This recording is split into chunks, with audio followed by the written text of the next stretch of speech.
Welcome back to another episode of Palisade Radio. I am your host, Karema Mutlu. And on today's show, we have Chantelle Schieven, who's the research head at Marine Build & Co. Welcome to the show, Chantelle. Great. Thank you for having me. Let's begin by talking a little bit about your background and how you ended up researching and analyzing the gold sector.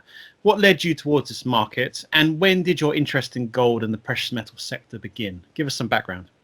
Yeah, so I really started my kind of career in the finance side, and so I live in Canada now, but I was in the States. I was working as an advisor and decided to go back to school when I was a little bit older. They called us non-traditional students, and became very interested in actually monetary policy. I find it interesting how central banks have over time evolved and try to limit kind of market cycles or take, the peaks out of them.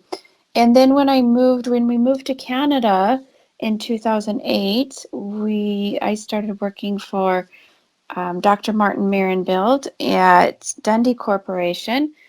And he is very well known and has been analyzing the gold market specifically for almost 40 years now. So he really started in the 1970s. And so the really kind of moving from monetary policy into gold was such a natural progression. But that's when I really became interested in gold, learned, and I still work for him. We started our own company with another partner out of Toronto, Brian Boss, and he is also former Dundee. And the three of us, in 2016, started publishing under Marenbild and Company. But that's really when the actual gold started. So I actually started working for Martin at Dundee Co. on September 15th, 2008. And if you recall, that's the Monday morning after Lehman Brothers filed for bankruptcy. So there's a little bit of trial by fire there, for sure. Yeah, fantastic. Well, before we move on to the current price action in gold today, let's talk a little bit about the early 2000s and what it was like back then for an investor in gold. How hard was it to buy such an unloved asset at the beginning of its bull market? And has the last 5 to 6 years reminded you of the pessimism that was perhaps everywhere back then for gold? Yeah, I think when you really have, gold in a kind of in their long bear cycles, and especially towards the end, one of the anecdotes that I've heard Martin say a few times, and it really rings true, is when nobody wants to talk to me about gold, you kind of know it's you're at the bottom of the bear market, because it really is very similar in that investors' dollars are really being attracted by other assets, and you have a kind of gold just gets pushed to the side a bit. But now, as we know in the current environment also, those gold is now starting to become loved again, as you might say. And so we really are starting to see that corner the same way that we did back there when gold started its bull market in 2001. So let's talk about the gold bull market today. Is there anything in your mind that could actually derail further price rises for the rest of this year? And in your view, would it be healthier for gold to reach, say, $1,500, consolidate for a few months before another big climb? Or are these numbers meaningless in your view when momentum takes over? I think that, we're really looking at gold's broken out of its multi-year high to a multi-year high. Nothing ever goes in a straight line. As far as we believe that bull market actually started in the end of 2015, and to derail that, I think we can see what was one of the main catalysts for such a long kind of consolidation period, which is the higher U.S. dollar. I think and I also think if the dollar really takes off, continues to rise, that you could see the gold price pull back and kind of consolidate again for a while. So let's move on and talk a bit more about the framework you use when analyzing the gold market. What factors are the most important for you, Chantelle, when considering we have many moving parts, including the debt levels in the US, interest rates, central bank buying? So paint us a picture of your framework, and also what constitutes noise for you within this space? So we really try and look at it, or do look at it, from a macroeconomic point of view. So we're really looking at what are the macro fundamentals that really affect the gold price. And so when we are working on, for forecasts, or kind of our gold monitor that comes out every Friday, we really focus on those. So the main three that, especially in 2018, had a very high correlation, really drove the gold price, was the US dollar, TIPS yield. So we use real interest rates, and equity markets. We think that, equity markets are the one variable in there, because they've been running very negative correlation to gold price since 2011. But this year to date, they're, gold and equity markets were moving together until the last couple weeks. You could kind of pull that section out, but year to date.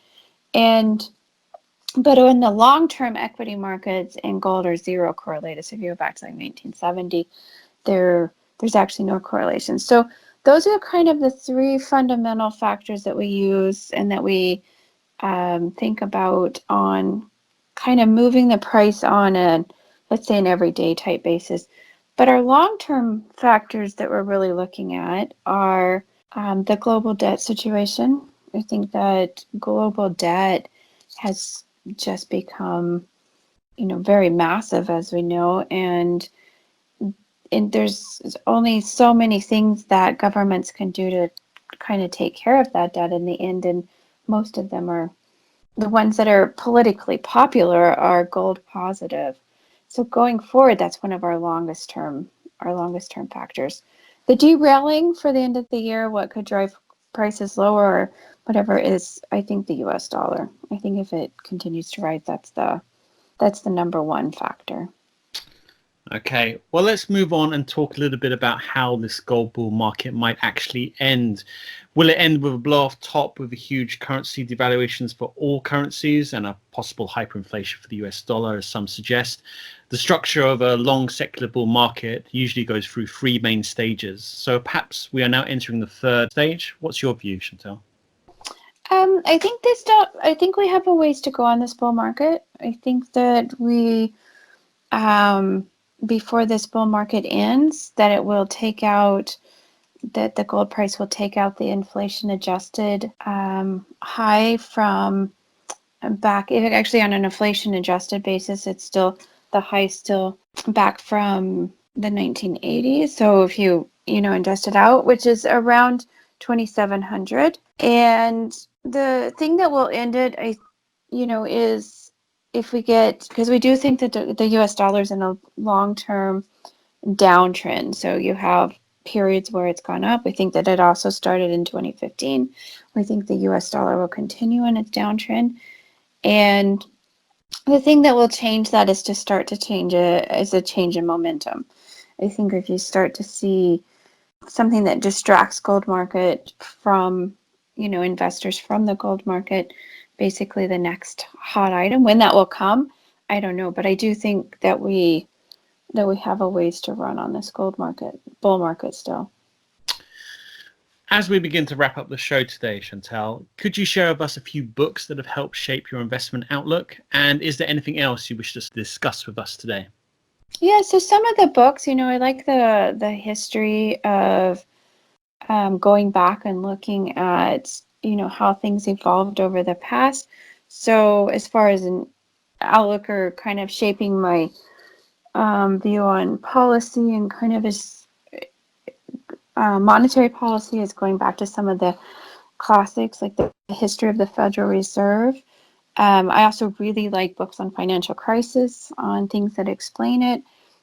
Some of the ones from the latest crisis was Bull by the Horns by Sheila Bair.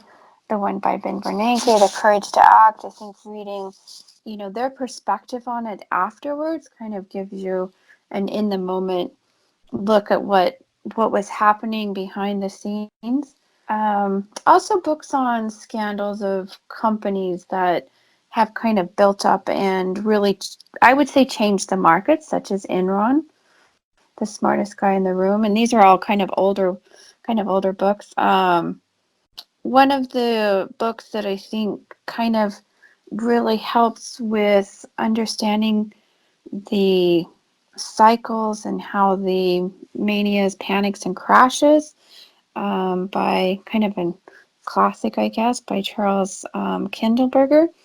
And then recently, since we've started Mirren Building Company, the gentleman we work with our partner out of Toronto is a value investor. So he's really introduced me some of the books on value investing. It's The Earnings That Count by Heiserman and The Acquirer's Multiple by Carlyle. So those are some of the books, that kind of a wide range of books that I think over time have really helped shape the way that I look at the finance and look at investing in the way we analyze and some of the history behind it.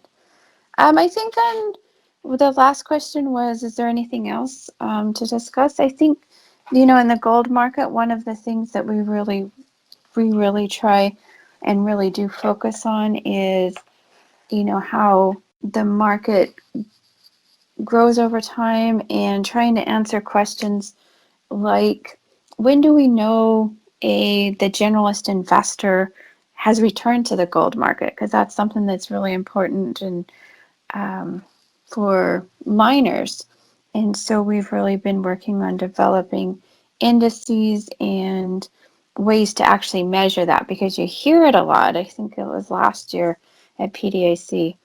You hear a lot about that the generalist is returning. And so I think finding ways to measure that, to, put it in perspective compared to the past, is something that we've been really focused on developing out.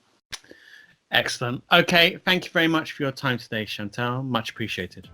Great. Thank you for having me, and thank you for your time.